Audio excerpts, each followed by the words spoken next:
All right, Alexander, let's talk about Russia getting weapons from North Korea. We've been here before, haven't we? It seems like they've resurrected this Russia getting weapons from North Korea narrative, but here we are. Russia is purchasing missiles from North Korea, and they're using those missiles, or they used those missiles on the latest strikes in Ukraine. So here we are again. Russia is. I guess I'm to assume that Russia's low on weapons. Russia's running out of weapons. The Russian military is in a terrible state because they're running to North Korea. I mean, the axis of evil again. I mean, what exactly are we to make of these latest statements from the Biden White House with regards to North Korea and Russia? Right, I mean, the first thing to say is that I don't know whether the Russians have bought missiles from North Korea. I mean, they bought drones from Iran, so it's not inconceivable, I suppose, that they might buy weapons from North Korea.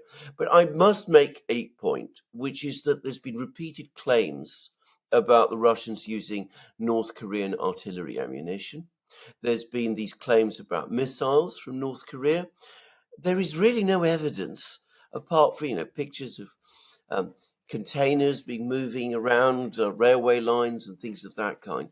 There's not really been much in the way of evidence to support any of these claims on the battlefronts. No evidence that would remotely satisfy a court of law. Just saying. So I don't know what to make about this, but I would say this. I mean, I don't know whether it's true or not, but I'm going to say this.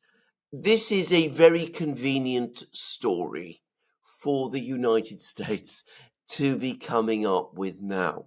Now, there's a number of reasons why I think that this is coming up. Firstly, these two big missile and drone strikes that the Russians have launched on Ukraine, the one on the 29th of December and the one on the 2nd of January, have been absolutely devastating. I mean, they have been the most powerful missile strikes that the Russians have ever launched at any time during this war.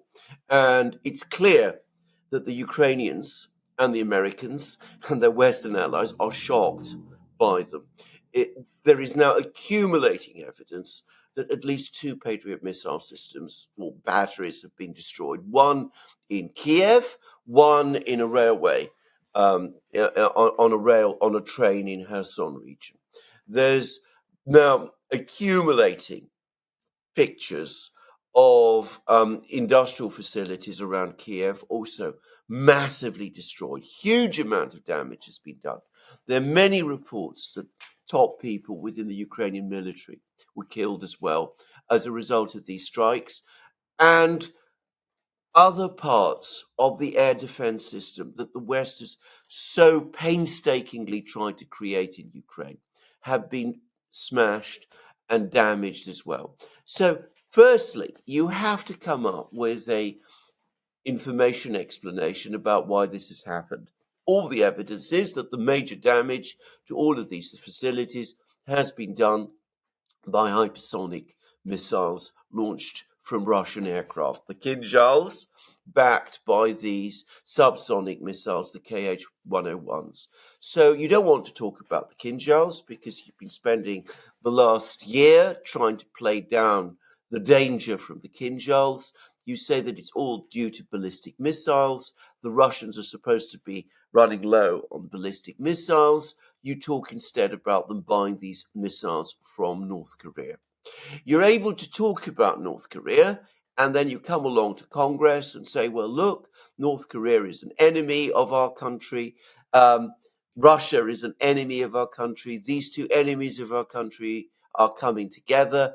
They're fighting this war together. They're now clearly allies. So that makes it even more important for us to get funding to support Ukraine, because we're not just fighting the Russians in Ukraine, we're fighting the North Koreans as well.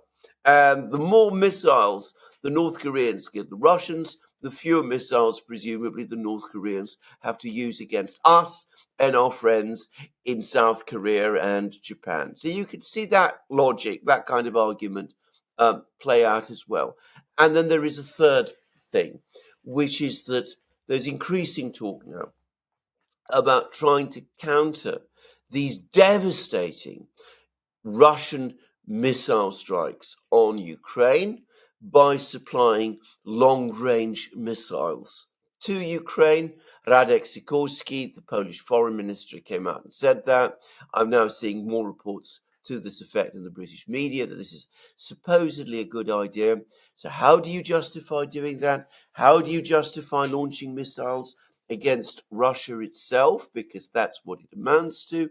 Launching missile strikes on the Russian port, for example, of Novorossiysk, on Bryansk, on Rostov, with Taurus missiles from Germany, conceivably Tomahawk missiles. Well, you say that it's the Russians who have broken all the rules and crossed all the red lines because they are buying missiles from the North Koreans. The North Koreans, who are this country that is supposed to be this ultimate rogue state led by this eccentric and bizarre dictator. And if the Russians are prepared to do that, then clearly they're a rogue state themselves, and we're justified in supplying every conceivable type of long-range missile, long-range ATACMS missiles, long-range Taurus missiles, perhaps even Tomahawk missiles to the Ukrainians, and who knows who else in Ukraine, by the way, but that's another story. But anyway, to the Ukrainians in order to counter this devastating and terrible threat from this new axis of evil which has emerged. So you can see the propaganda value of all of this and where it might lead up to. Yeah, Kirby's statement where he created this connection, you could tell that this was a very carefully prepared and scripted statement meant to accomplish the goals that you outlined. I mean, the ultimate goal at the end of the day is to get the money. Obviously, the timing of all of this, a few days before Congress, the most important thing for the Biden White House is to get that $61 billion. And Kirby says it at the end of his statement. He says, this is why we need money. So, I mean, he pretty much revealed what this was all about. Yes. But, note what the money is probably going to be used for. It's not going to be used to supply tanks because they can't really. The Abrams tanks have been a washout, apparently, and the Leopard 2s have burnt all the steps. So they're not going to do that. They're not going to supply artillery ammunition because they can't. The State Department is saying they're going to have to reduce aid. So more likely than not, it's going to be long-range missiles.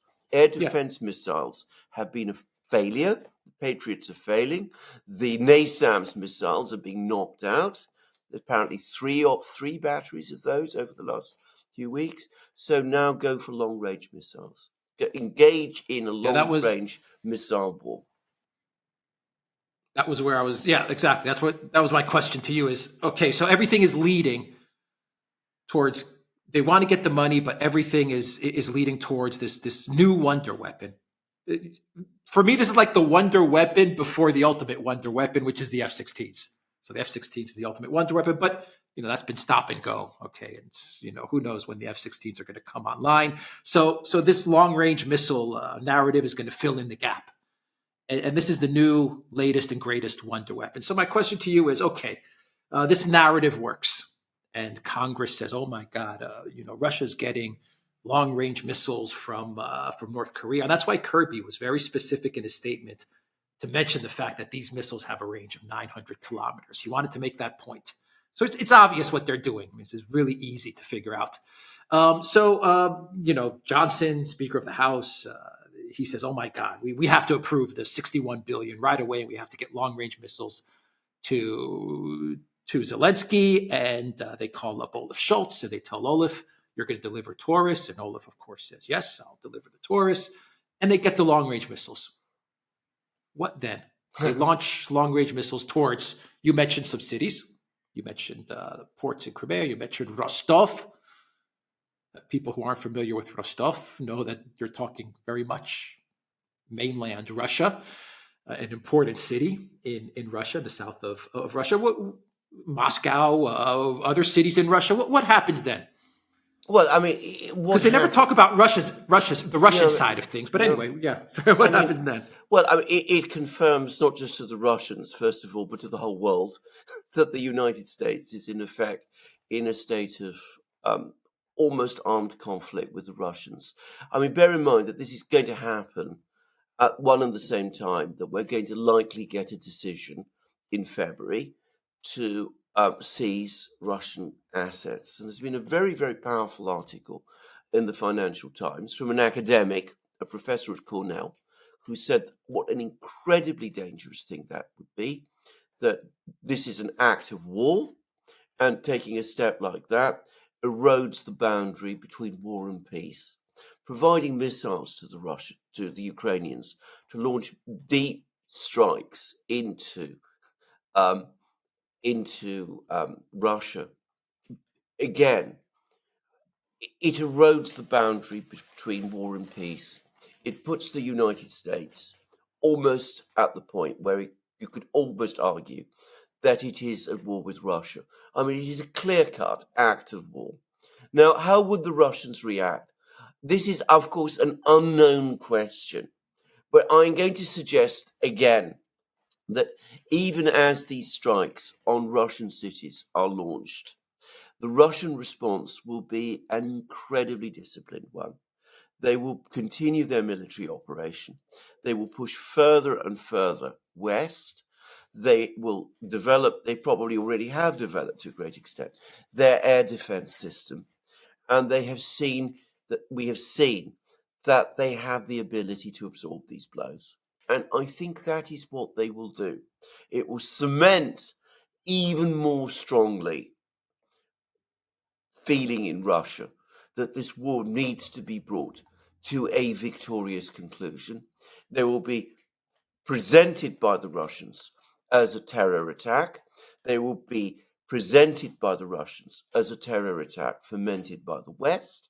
It will support the Russian narrative right across the global South, and it will make the Russian position ultimately stronger diplomatically and, of course, stronger militarily as well.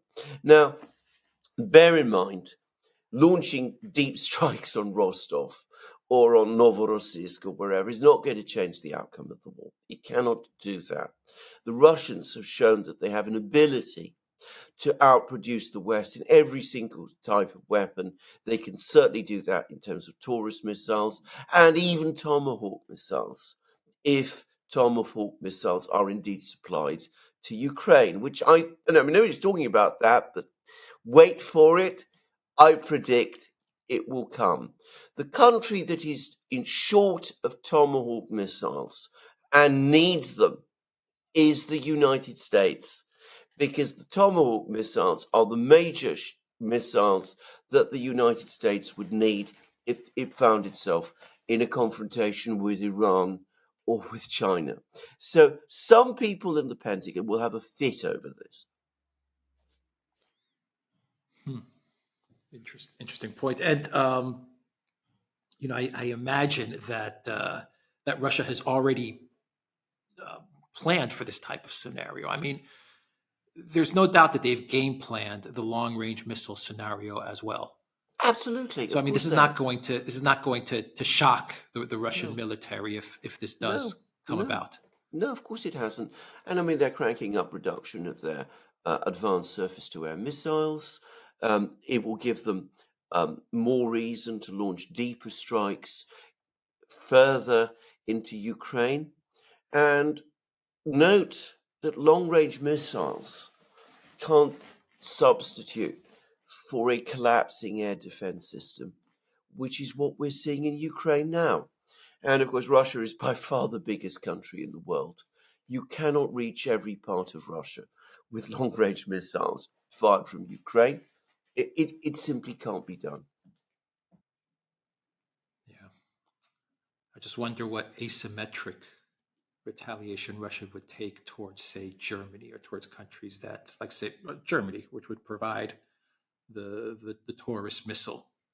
Well, What long game asymmetric retaliation Russia would take? Well, in a sense, the Russians don't have to take retaliation because every step that the Germans themselves make, the British make, and the Americans make, weakens their position. Look at Germany today. Declining economy, deindustrialization. The Russians did nothing. The Germans did it all to themselves. And to All right. repeat So, again, it's not going to change the military situation. Now, General Zaluzhny, the Ukrainian commander in chief, I was going to ask you. Absolutely. Yeah, let's talk about the military Yeah. situation Yeah. and Zaluzhny. Yeah, yeah. Go ahead. Yeah. I mean, he went to the Rada, the Ukrainian parliament. He talked about the mobilization law. He came up with some questions, not, I thought, particularly aggressive questions. And he had a total meltdown. And he said, I'm not, he had to talk about mobilization. I need soldiers. I'm short of soldiers. What are you going to do for me? And I mean, the impression I got was of a general, of an overall commander who is not that far from a nervous breakdown. I mean, that was my impression of him. And that perhaps tells us more about the situation on the battlefronts in the realities, what's going on across Ukraine, than anything we've seen up to now. And it does rather support the theory that some of his closest people were killed as a result of these Russian missile strikes. And we can see how devastating to the morale of the Ukrainian military these Russian missile strikes have been. And all of this is happening even as the Russians continue their advances right across the battlefronts. And that's the reality. The long-range missiles are not going to change it. Yeah. Yeah, I have to be honest with you. I thought the statement from Zaluzhny, I thought it was a good statement. It was a complete meltdown, an absolute meltdown. I completely agree with you. But, he said some truths. Yeah. I have no more soldiers. So, he says, I need soldiers. So that obviously means that Ukraine has suffered terrible losses and he needs trained soldiers like right away. So, I mean, he gave the game away there. And he told the members of parliament, if I can't get the soldiers, then you guys have to go to the front line. I was like, okay, finally someone is saying it. You guys keep on wanting to escalate this war and fight this war against Russia, and I think there is a sense in Ukraine, and you mentioned this in your video the other day. I forgot which day you mentioned this, but in your video, but there is a sense in Ukraine that the political class is misleading the people. This is starting to come up now. I'm talking about the citizens of Ukraine.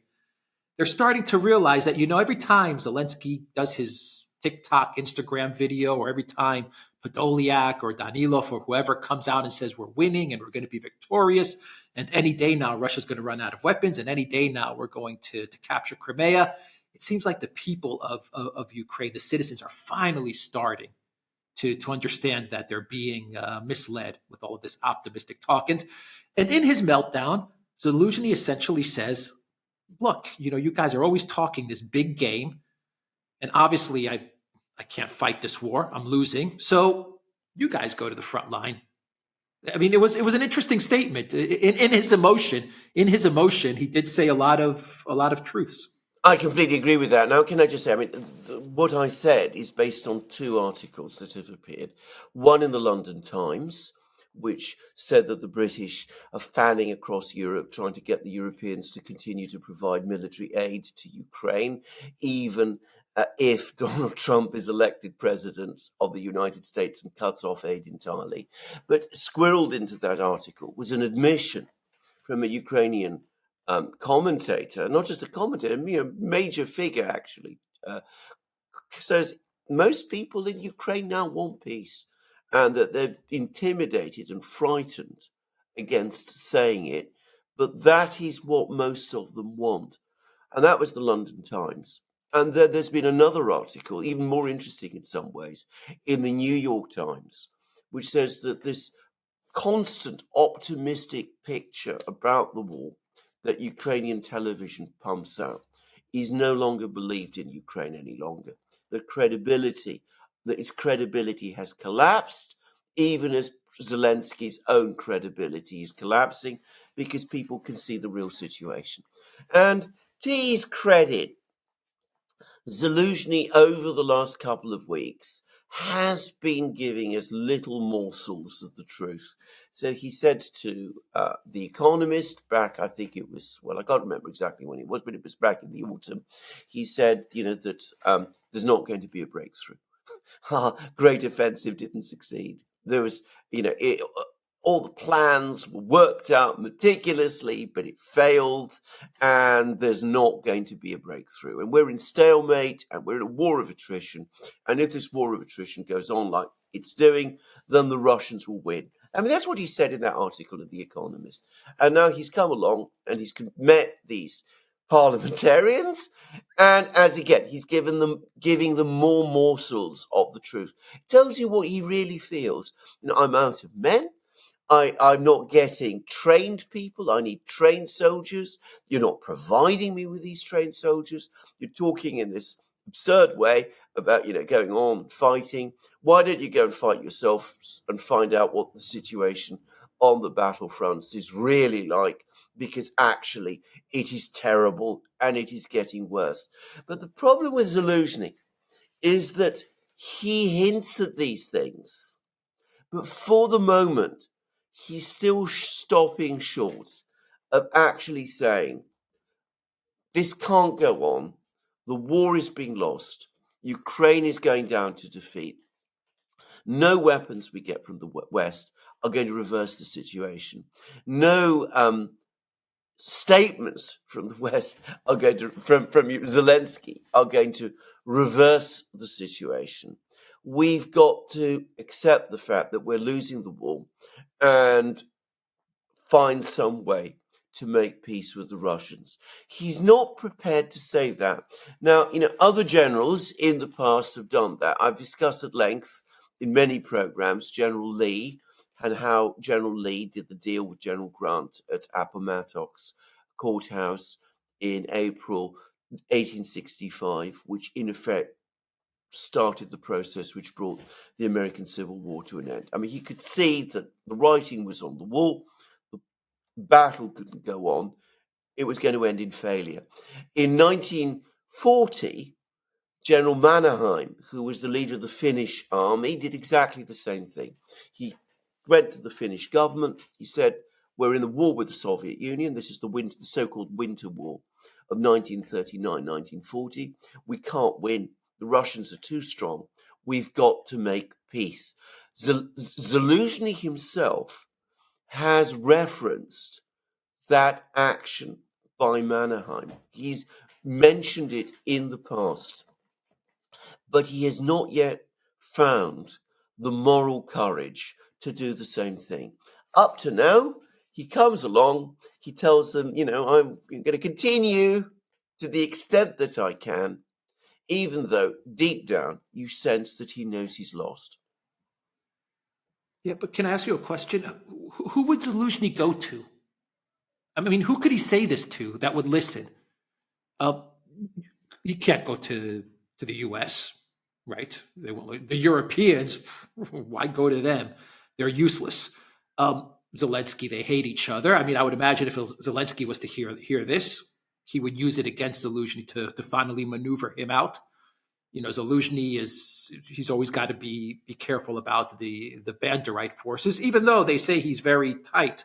I mean, I can't confirm this, but they say he's very tight with the reports are that he's very tight with the Banderites.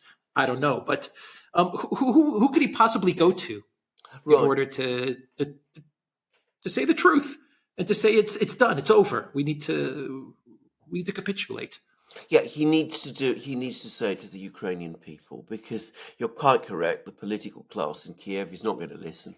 And the political leaders in the West are not going to listen either. He's got to say it to the people of Ukraine and to the soldiers of Ukraine, who are the soldiers he commands and who he is ultimately responsible for.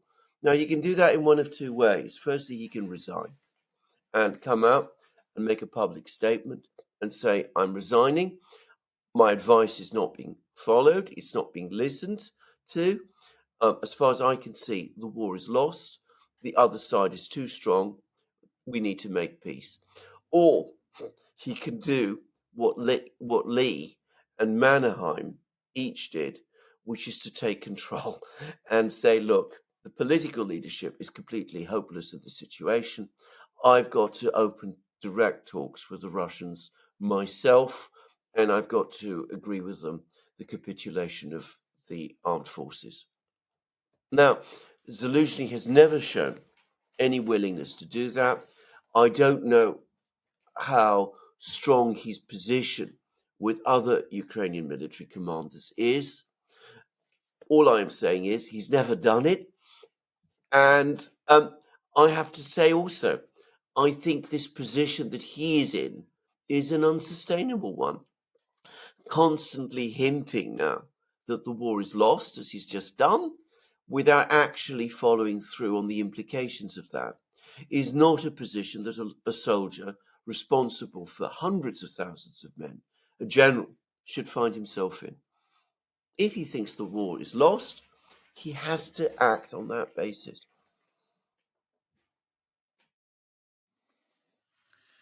All right, we will end it there. The Duran.locals.com. We are on Rumble, Odyssey, BitChute, Telegram, Rockfin, and Twitter X. And go to the Duran shop, 20% off. Use the code, the Duran20. Take care.